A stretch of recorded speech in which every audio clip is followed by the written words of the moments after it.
Hello everyone, আসসালামু আলাইকুম। তো আজকে আমরা অ্যাসেম্বলি ল্যাঙ্গুয়েজের অ্যাকচুয়ালি এক নতুন ডাটা স্ট্রাকচার নিয়ে কাজ করব, যেটা হচ্ছে আমাদের অ্যারে। সো অ্যারে আমরা নরমালি নরমাল যেসব হাই লেভেল ল্যাঙ্গুয়েজ আছে ওখানের মধ্যে অ্যারে পড়ে এসেছে। ওটা হচ্ছে একটা ডাটা স্ট্রাকচার, অর্থাৎ ডাটা রাখার জন্য একটা বিভিন্ন ধরনের যেসব আমাদের আহ, যেসব ওয়ে আছে। ফর এক্সাম্পল স্ট্রিং রাখার জন্য, অথবা ডিকশনারি, অথবা আমরা মানে ইন্টিজার ভেরিয়েবল বলেন, অথবা বুলিয়ান বলেন, বিভিন্ন ধরনের। সো এরও ওই ধরনের একটা ডাটা স্ট্রাকচার, অর্থাৎ এটা ডাটাকে রাখতে সাহায্য করে একটা স্ট্রাকচার ওয়েতে।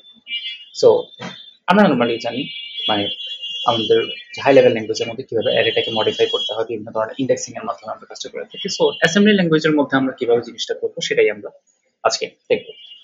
তো এর আগে আমরা অলরেডি ডাটা নিয়ে কাজ করেছি। সো আমরা জানি যে আমাদের অ্যাসেম্বলি ল্যাঙ্গুয়েজে একটা ডাটা সেগমেন্ট আছে। সো এই ডাটা সেগমেন্টের মধ্যেই কিন্তু আমরা নর্মালি যখন ভেরিয়েবল অথবা মানে যেসব স্ট্রিং থাকে ওগুলো আমরা এইসব ডাটা ডাটা সেগমেন্টের মধ্যে রাখতাম, এই ডাটার পার্টে রাখতাম। অ্যারেও কাইন্ড অফ সেম জিনিস। আমরা ডাটার আমাদের যে অ্যারের যে ডাটাটা, অর্থাৎ যে অ্যারেটা আমরা নিব সেটা সাধারণত আমরা ডিক্লেয়ার করবো এই ডাটা সেগমেন্টের মধ্যে। সো আমরা এর আগে দেখেছিলাম যে একটা ভেরিয়েবল নিব, ভেরিয়েবল পরে আমাদেরকে বলে দিতে হবে যে এটা কত বাইট। ঠিক আছে, এটা কি 8 বিটের নাকি 16 বিট। ডিবি দিলে এটা সাধারণত 8 বিট বোঝে, আর যদি আমরা ডিডাব্লিউ দিই তাহলে এটা সাধারণত 16 বিট বোঝে। ঠিক আছে, সো আমরা দুটোটা নিয়েই কাজ করতে পারবো। সো প্রথমত ডিবি নিয়ে কাজ করি। এরপরে যখন আমরা হাই লেভেল ল্যাঙ্গুয়েজে দেখেছিলাম, অথবা আপনি যদি জাভা ধরি অথবা পাইথন ধরি, বিভিন্ন জায়গায় সাধারণত অ্যারেটাকে ডিক্লেয়ার করা হতো একটা থার্ড ব্র্যাকেটের মধ্যে, অথবা আপনার সেকেন্ড ব্র্যাকেটের মধ্যে সাধারণত অ্যারেটাকে ডিক্লেয়ার করা হয়। তাহলে আমরা বুঝতে পারি যে এটা একটা অ্যারে ডাটা স্ট্রাকচার। ঠিক আছে, কিন্তু আমাদের যে অ্যাসেম্বলি ল্যাঙ্গুয়েজ সেখানের মধ্যে আমাদের কোনো ধরনেরই কিছু দেওয়ার দরকার নেই। আমরা শুধুমাত্র ডাটাটা যদি লিখে দিই, সো এটা একটা অ্যারে বোঝাবে। ওকে, সো অ্যারে আমরা যদি নর্মালি বুঝতে চাই, ফর এক্সাম্পল আমি এখানে একটা জাভার কোড লিখি। ঠিক আছে, সো অ্যারে আমি, আচ্ছা জাভা না, আমি পাইথন লিখি। ঠিক আছে, সো পাইথনের মধ্যে ফর এক্সাম্পল আমি নিলাম যে ARR ইকুয়াল টু 1 2 3 4। হ্যাঁ, সো এটা একটা ওয়ে হতে পারে, মানে আমি অলরেডি অ্যাসাইন করে দিছি ভ্যালু সহ। আরেকটা দিতে পারে কি, আমি বলে দিব যে আমার আপাতত হচ্ছে খালি অ্যারে, অথবা আমি আহ, আপনারা যখন জাভাতে করেন তখন নর্মালি একটা সাইজ বলে দেন। সো এই সাইজটা বলে দিতে পারি, অর্থাৎ আমি এখন অ্যাসাইন করি নাই ভ্যালু, আমি সামনে ভ্যালুটা অ্যাসাইন করব। সো অ্যারে আমরা কয়ভাবে করতে পারি, অ্যাসাইন করতে পারি দুই ভাবে। একটা হচ্ছে যে আমি অলরেডি জানি আমার ভ্যালুগুলো কি হবে, তো আমি ডাইরেক্ট ভ্যালুগুলো অ্যাসাইন করে দিব শুরুতে ডাটা সেগমেন্টে। অথবা আমি এখনো জানি না, আমি ইউজার থেকে অথবা পরবর্তীতে কালে কোনো একটা মডিফিকেশনের মাধ্যমে সাধারণত অ্যারেতে ভ্যালুগুলো নিব। অর্থাৎ আমি জানি না যে আমার ভ্যালু কি, বাট আমি এটা জানি যে আমার অ্যারে সাইজটা কি। সো দুইভাবে করা যায়। সো আমি এখন এই 4 নম্বর লাইনে যেটা লিখলাম সেটা অলরেডি আমি অ্যাসাইন করে দিয়েছি। সো অ্যাসাইন না করা অথবা আমি জানি না, তো সেটা কিভাবে করবো, সেটা করার ওয়ে হচ্ছে দিবি, দেন একটা সাইজ দিবেন, সাইজের পরে ডিইউপি, দেন একটা কোশ্চেন মার্ক। এই ডিইউপি কোশ্চেন মার্ক মানে কি, অর্থাৎ সে 5টা কোশ্চেন মার্ক একে ডুপ্লিকেট করবে সে অ্যাকচুয়ালি।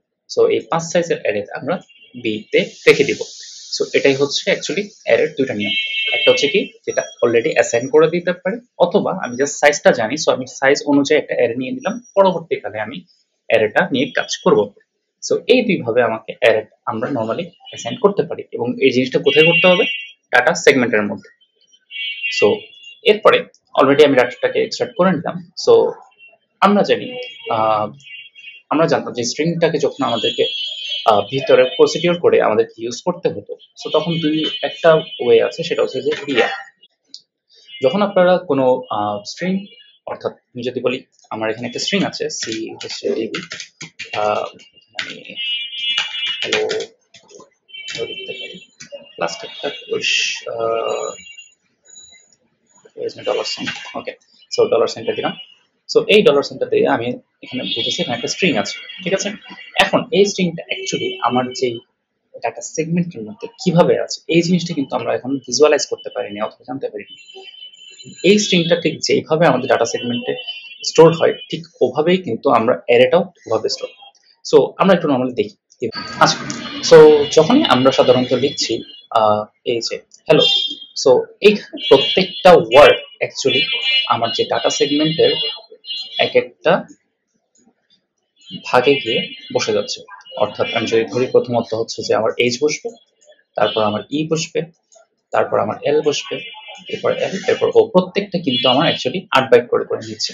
সো আমি যদি একটা টেবল আকারে জিনিসটা চিন্তা করি, তাহলে জিনিসটা বলা যায় যে আমার 8 বাইটের একটা সাইজ আছে।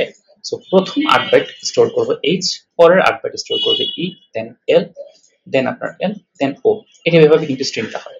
এরপরে এল ই এ, অর্থাৎ আমরা এই যে লিয়াটা বলতাম লিস্ট এফেক্টিভ অ্যাড্রেস, সে কিন্তু মনে রাখতো এই যে প্রথম এইচ তার ফার্স্ট অ্যাড্রেসটা। সো তার প্রথম অ্যাড্রেসটা সে লিয়াতে কভার করে ফেলতো এবং সে প্রত্যেকবার এক স্টেপ করে করে যখন যাবে তখন সে পুরো স্ট্রিংটা নর্মালি পেয়ে যাবে। আমাদের অ্যারেতেও কিন্তু একদম সেম টু সেম ভাবে জিনিসটা ইউজ হয়। আমি যে এখানে লিখেছিলাম 1 2 3 4 5, আমি এটা কপি করে নিয়ে আসি, আমি এটা পেস্ট করে দিলাম। সো এইটা যখন আমরা যখন ডিক্লেয়ার করছি তখন আসলে জিনিসটা ব্যাকগ্রাউন্ডে হচ্ছে কি, ব্যাকগ্রাউন্ডের মধ্যে আপনার ডাটা সেগমেন্টের মধ্যে ফার্স্ট যেটা আছে সেটাও সেখানে 1 বসতেছে। সে কত বাইট নিচ্ছে? সে নিচ্ছে অলরেডি 8 বিট করে। সরি, বারবার বাইট বলছি আমি, এটা আছে অ্যাকচুয়ালি 8 বিট করে। এরপরে আমার সেকেন্ড ভ্যালুটা কি? 2, সে 8 বিট নিয়ে বসে যাবে। থার্ডটা সে 8 বিট নিয়ে বসে যাবে। এভাবে করে করে অ্যাকচুয়ালি আমার অ্যারেটা স্টোর হয়। সো যখনই আপনি আপনার ভ্যারিয়েবলটা অ্যাসাইন করতেছেন, সেই ভ্যারিয়েবলটা সাধারণত প্রথম যে অর্থাৎ 1 এর যে অ্যাড্রেসটা সেটা মনে রাখছে। এর পরবর্তী যেগুলো থাকবে সেগুলো আপনাকে এক্সট্রাক্ট করতে হবে। সো বুঝতে পেরেছি আমরা অ্যারে কিভাবে স্টোর হয়। এরপরে আসি আমাদের এই জিনিসটা জানার দরকার কেন ছিল। এই জিনিসটা জানার দরকার এই কারণে, জাস্ট বিকজ আমরা যেহেতু এখন অ্যারেটাকে অ্যারেটাকে এখন অ্যাক্সেস করব, তো আমরা সাধারণত দুই ভাবে অ্যারেটাকে আমরা অ্যাক্সেস করতে পারি। একটা হচ্ছে আমাদের পয়েন্টার দিয়ে, আরেকটা হচ্ছে আমাদের ইন্ডেক্স দিয়ে। আচ্ছা, আমি যে বলতেছি আপনাদের এই পয়েন্টার অথবা ইন্ডেক্স দিয়ে করা হবে। সো আমরা যে লিয়াটা অ্যাকচুয়ালি সাধারণত পয়েন্টারের মতো কাজ করে, অর্থাৎ আপনারা যে স্ট্রিংটাকে আপনারা লিস্ট এফেক্টিভ অ্যাড্রেস দিয়ে আপনারা মুভ করাতেন, এটাও কিন্তু আপনাদের ওটা অ্যারেটাকে অ্যাক্সেস করার জন্য কাজ করবে, যেটাকে আমরা সাধারণত পয়েন্টার বলে থাকি। সো এখন লিয়া আমরা নর্মালি মুভ করাই কোথায়? নর্মালি আমরা ডিএক্সএ মুভ করাতাম অথবা অন্যান্য ইয়াতে মুভ করাতাম, ঠিক আছে? সো আমরা কিন্তু আমরা যখন পয়েন্টার ইউজ করে আমাদের যে অ্যারেটা ওটাকে অ্যাক্সেস করব, আমাদেরকে মুভ করতে হবে সোর্স ইন্ডেক্সের মধ্যে। সো সোর্স ইন্ডেক্সের মধ্যে যেহেতু মুভ করাতে হবে, আমি কাকে মুভ করাবো? আমার যে অ্যারেটা আছে তাকে। সো এ। সো খেয়াল রাখবেন যাতে আপনাদের সোর্স ইন্ডেক্সের মধ্যে আপনারা আপনাদের অ্যারেটাকে মুভ করান। কারণ কি? কারণ আপনারা পয়েন্টার ইউজ করতেছেন, অ্যাড্রেসিং ইউজ করতেছেন, সেটা শুধুমাত্র সোর্স ইন্ডেক্সে কাজ করবে, অন্যান্য কোনো ভেরিয়েবলের মধ্যে সাধারণত অ্যারের জন্য কাজ করবে না। সো এরপরে আমি আসি, আমরা ডিএক্স এর মধ্যে মুভ করাবো আমাদের এস আইটাকে। সো এখন খেয়াল করেন আমি এখানে একটা থার্ড ব্র্যাকেট দিয়েছি। থার্ড ব্র্যাকেটটা কেন দিলাম? কারণ আমরা এখানে অ্যাড্রেসটাকে অ্যাক্সেস করতেছি, আমরা কিন্তু নর্মালি ইন্ডেক্সিং করতেছি না। সো দ্যাটস ওয়াই থার্ড ব্র্যাকেটটা দেওয়া দরকার। এরপরে আমরা যদি জিনিসটাকে আউটপুট হিসেবে দেখতে চাই তাহলে আমাদেরকে কি করতে হবে? মুভ এজ কমা টু, এরপরে I twenty one as. So আমরা জিনিসটা রান দিই। সো জিনিসটা রান দিলে খেয়াল করে দেখবেন এখানে একটা ইমোজি আসছে। এই ইমোজিটা আপনাদের আস্কি কোডের কত? 1। সো আপনার ফার্স্ট ভ্যালু কি ছিল? 1। তার মানে আপনি যখন এসআই তে আপনার লিয়া দিয়ে আপনার অ্যারেটাকে মুভ করাচ্ছেন, সে শুধু প্রথম অ্যাড্রেসটাকে অ্যাক্সেস করতে পারতেছে, নট আদার্স। সো আমি যদি অন্যগুলোকে অ্যাক্সেস করতে চাই, আমাকে কি করতে হবে? আমাকে এসআই এর যে অর্থাৎ এখানে যে অ্যাড্রেসটা আছে তাকে ইনক্রিমেন্ট করতে হবে। একটু আগেই আমি দেখিয়েছিলাম যে আমার এই যে যখন স্টোরটা হয় তখন আমার কিভাবে স্টোর হয়? আমাদের জাস্ট আমি প্রথম অ্যাড্রেসটা পাবো। এরপরে পরেরগুলোকে আমি পাওয়ার জন্য কি করতে হবে? আমার এই অ্যাড্রেসিং যে আমি যে অ্যাড্রেসটা আছে তাকে ইনক্রিজ করতে হবে। সো আমি ইনক্রিজটা কিভাবে করব? আমি জাস্ট ইনক্রিমেন্ট করে দেব এসআই কে। সো এখন আমি মুভ এজ কমা টু দেওয়া লাগবে না, কারণ অলরেডি এটা মুভ এজ কমা টু দেওয়া আছে। সো আমি জাস্ট আমার ডিএক্স এর ভ্যালুটাকে ডিএক্স এর ভ্যালু এসআই করলাম, দেন হচ্ছে আমি আইডেন্টি 21। এখন আমরা রান দিয়ে দেখি। সো রান দিয়ে দেখলাম, খেয়াল করে দেখেন সেকেন্ড ইমোজি আসছে, এটাই কিন্তু 2 এর জন্য। আচ্ছা, আমি জিনিসটা যাতে বরাবর আসে সেটার জন্য ডিএক্স এর সাথে অ্যাড করে দিই। ডিএক্স এর সাথে কত অ্যাড করব আমরা? 1 এর জন্য আমি ইমোজি পাচ্ছি এটা। সো আমার নরমাল 1 পেতে হলে আমাকে পাইতে হবে 31। সো আলটিমেটলি সরি, আমি ডেসিমালটা রেখি। সো 1 এর জন্য আমি এই ইমোজি পাচ্ছি, সো নরমাল 1 এর জন্য আমাকে 49 আনতে হবে। সো আমাকে অ্যাড করতে হবে 48। সো সেম আমি এই জিনিসটা এখানেও করি। সো সো খেয়াল করে দেখবেন 1 আর 2 আসছে। সো এই জিনিসটা আমরা শুধুমাত্র আমরা লুপের মধ্যেও করতে পারবো। আমরা আপাতত জাস্ট প্রথমত এই জিনিসটা আমরা লুপের মধ্যে করি। আমরা যেহেতু আমরা অলরেডি জানি যে আমাদের ভিতরে কয়টা এলিমেন্ট আছে, 6টা। সো আমরা সিএক্স রেজিস্টার ইউজ করি কাজটা করি। ওকে, সো আমাদের প্রিন্টের জন্য আমি একটা লেভেল দিয়ে দিই, দেন আমার মুভ এজ কমা 2। এরপরে আমি আমার ডিএক্স এর মধ্যে এসআইটাকে মুভ করাবো। এরপরে আমার আইএনটি 21 দিলাম, আমার জিনিসটা প্রিন্ট হবে। প্রিন্ট হওয়ার পরে কি করব, আমি জাস্ট এসআই ইনক্রিমেন্ট করে দেব। সো আমি ডান, আমার লুপটাকে আমি এখন এক্সিকিউট করি। সো খেয়াল করে দেখি কিভাবে কাজ করছে। সো আমার পাসওয়ার্ড 6টা ভ্যালু চলে আসছে। সো এই 6টা ভ্যালু যাতে ঠিকভাবে আসে তার জন্য আমি জাস্ট ডিএক্স এর সাথে 48টা অ্যাড করে দিই, তাহলে আমার নরমাল যে প্রিন্ট আমার অ্যারেটা প্রিন্ট হওয়ার কথা ছিল ওটাই আসবে 1 2 2 3 2 5। ওকে, এতক্ষণ আমরা যেটা দেখলাম সেটা হচ্ছে আমাদের স্ট্যাক, আমাদের যে পয়েন্টার ইউজ করে অ্যাকচুয়ালি আমাদের অ্যারেটাকে অ্যাক্সেস করা। সো আমরা এখন ইন্ডেক্সিং দিয়ে সাধারণত অ্যারেটাকে অ্যাক্সেস করার ট্রাই করব। সো ইন্ডেক্সিং দিয়ে যদি আমি অ্যারেটাকে অ্যাক্সেস করার ট্রাই করি, এটা কিন্তু আমাদের নর্মাল হাই লেভেল ল্যাঙ্গুয়েজের মতো, লাইক অ্যারে দিয়ে 1 নাম্বার ইন্ডেক্স এভাবে দিকে। সো ওখানে যেভাবে আমাদের 0 নাম্বার ইন্ডেক্স থেকে শুরু হয়, সো আমাদের এখানেও কিন্তু 0 নাম্বার ইন্ডেক্স থেকেই শুরু হবে। সো খেয়াল করে দেখি, যেহেতু আমি 0 নাম্বার ইন্ডেক্স থেকে, সো এখানে কিন্তু আমাদেরকে সোর্স ইন্ডেক্সটা ইউজ করতে হবে। সো এখানের মধ্যে আমি 0 রাখবো। ওকে, এরপরে আমাকে মুভ করতে হবে ডিএল এর মধ্যে, যেহেতু আমি প্রিন্ট করব। আচ্ছা, আমি ডিএল কেন নিলাম? জাস্ট বিকজ অফ আমার যে অ্যারেটা আছে সেটা একটা 8 বিটের অ্যারে, ঠিক আছে? তার প্রতিটা ভ্যালু কিন্তু 8 বিট 8 বিট করে বরাদ্দ করে রেখেছি। সো এরপরে আমরা নরমালি আমাদের ভ্যারিয়েবলটা হুইচ ইজ এ, এরপরে আমি থার্ড ব্র্যাকেট দিয়ে এসআই অথবা সোর্স ইন্ডেক্স দিয়ে, আমার সোর্স ইন্ডেক্সের মধ্যে কি আছে? 0 আছে। এরপরে খেয়াল করে দেখি আমাদের নরমালি আমি যখন প্রিন্ট করার ট্রাই করব, সো আমার 1 নাম্বার ইন্ডেক্সটা পেয়ে গেলাম, অর্থাৎ 1। ঠিক আছে, এরপরে আমি যদি এটা লুপের মধ্যে করতে চাই, সেম আগের মতো আমি একটা লুপ ক্রিয়েট করব এবং আমার এসআই এর ভ্যালু বারবার ইনক্রিমেন্ট করতে হবে। তাহলে কিন্তু আমার অ্যাকচুয়ালি আমার যে ফার্স্ট আমার যে প্রতিটা ভ্যালু সেটা আমি পেয়ে যাব। আর আমার 6টা ভ্যালু পাওয়ার জন্য কতক্ষণ আমাকে লুপে চালাতে হবে? যতক্ষণ পর্যন্ত আমার এসআই এর ভ্যালু 6 না হয়, অর্থাৎ সে 5 পর্যন্ত প্রিন্ট করবে, দেন 6 হলে কিন্তু সে অফ করে দিবে। এখন একটা জিনিস খেয়াল করি, এখানে যদি আমি 0 দিতাম তাহলে কি হতো? তাহলেও কাজ করে। অর্থাৎ সোর্স, আপনি যদি ইন্ডেক্সিং কোনো ভেরিয়েবলের মধ্যে করতে চান তাহলে এসআই ইউজ করুন, আর আপনি যদি ডাইরেক্ট করতে চান তাও করতে পারেন, তাহলে আপনি ডাইরেক্ট ভ্যালুটা দিলে কাজ করবে। ওকে, এবার আসেন একটা ইন্টারেস্টিং জিনিস দেখাই আপনাদেরকে। আমাদের অ্যারেটাতে অ্যাকচুয়ালি যে আমরা একটু আগে মেমোরি লোকেশনে কিভাবে অ্যাসাইন হয়ে পড়েছি, ঠিক ওটা থেকে আমি একটা এটাকে লুপহোল বলবো না, মানে একটা ফল্ট হয়তো আপনাদের ধরতে পারেন, অথবা আপনাদের এরর জিনিসটা আসতে পারে। সো যখন আপনি চেষ্টা করবেন যে অ্যারেটা আপনার 16 বিটের হোক, তাহলে আপনার প্রত্যেকটা অর্থাৎ 1 কত বিট করে আপনার মেমোরি লোকেশন থাকবে, আপনার 16 বিট করে, রাইট? যে 16 বিট জায়গাটা সে বরাদ্দ করে রাখবে। এখন একটা কথা হচ্ছে, একটা জিনিস খেয়াল করেন, আমি যখন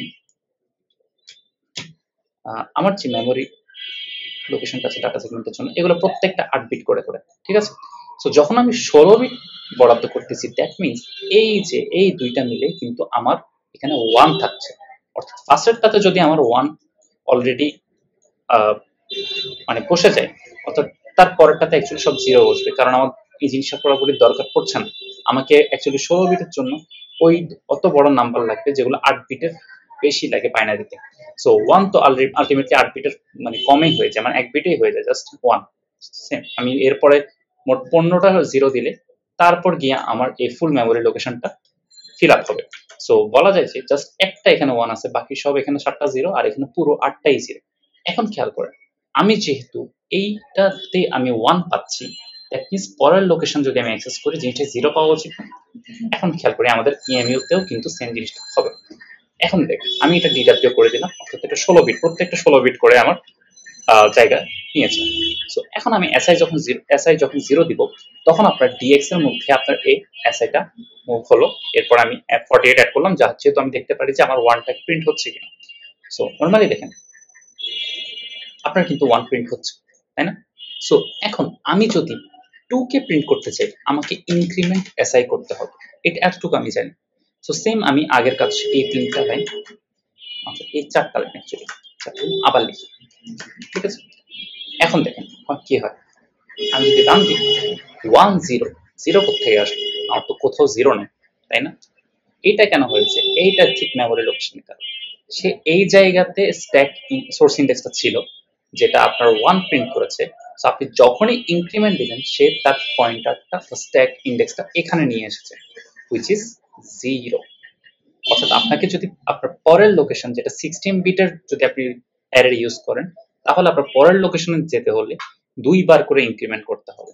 সো আমি খেয়াল করে দেখি, আমার যদি ইনক্রিমেন্ট অ্যাসাই করছিলাম একবার, আমি এখানে আরেকবার ইনক্রিমেন্ট করি, তাহলে কি আমার 2 আসা নাকি চেক করব, ঠিক আছে। সো দেখেন এই যে এখন কিন্তু 2 আসছে। সো আমাকে যখন আমি 16 বিটের একটা অ্যারে ইউজ করছি, তার প্রতিটা লোকেশনের আমাকে 16 বিট যেহেতু বরাদ্দ করেছে, আমাকে পরের লোকেশনে যেতে হলে ইনক্রিমেন্ট অ্যাসাই দিলে হবে না, 2বার ইনক্রিমেন্ট দিতে হবে। কারণ সে একবার ইনক্রিমেন্ট দিলে 1 অ্যাড করবে, মানে সে 8 বিট অ্যাড করবে। তো আমাকে 16 বিট অ্যাড করার জন্য আমাকে ইনক্রিমেন্ট এসআই ডাবল বার দিতে হবে। আর এই জিনিসটা যদি আমি তো করেছি নর্মালি ইনক্রিমেন্ট দিয়ে। আপনি যদি লুপে করতে চান, সরি আমি যদি পয়েন্টার দিয়ে করতে যাই, সেম জিনিস। আমার ইনক্রিমেন্ট যেহেতু আমি করতেছি, পয়েন্টার দিয়ে একবার দেখ, আমার স্ট্যাক এটা দরকার নেই। ওকে, জাস্ট আমার লিয়া লাগবে, এসআই এর মধ্যে আমাকে একে আনতে হবে। ওকে, এটারও দরকার নেই, এসআই এর মধ্যে এটা জাস্ট ইনক্রিমেন্ট। সো এটা হচ্ছে আমার পয়েন্টার দিয়ে, আমি খেয়াল করে দেখি, ঠিক আছে। এখানেও কিন্তু 1 0 আসছে। সো আমাকে কয়বার ইনক্রিমেন্ট করতে হবে? পয়েন্টারেও 2বার করে ইনক্রিমেন্ট করতে হবে। সো আমি 2বার করে ইনক্রিমেন্ট করলাম, খেয়াল করে দেখেন এখন ঠিক আছে। তো এই জিনিসটা একটু মাথায় রাখবেন যে যখনই আপনারা 16 বিট ইউজ করতেছেন, তখন আপনার কিন্তু স্ট্যাক ইন্ডেক্সটাকে আপনাকে, যেহেতু আপনি একবার আছেন, সে 8 বিট করে ইনক্রিজ হচ্ছে। আর তার পরের 8 বিটের লোকেশনের মধ্যে শুধুমাত্র এইটা থাকবে, নট দিস ওয়ান, ঠিক আছে। সো এরপরে আর যদি আমার নর্মাল 8 বিট হয়, তাহলে আমার কোনো সমস্যা নেই, আমি শুধু একবার ইনক্রিমেন্ট অ্যাসাই করলেই আমার কাজটা হয়ে যায়। So that is all for today. Thank you so much. আসসালামু আলাইকুম।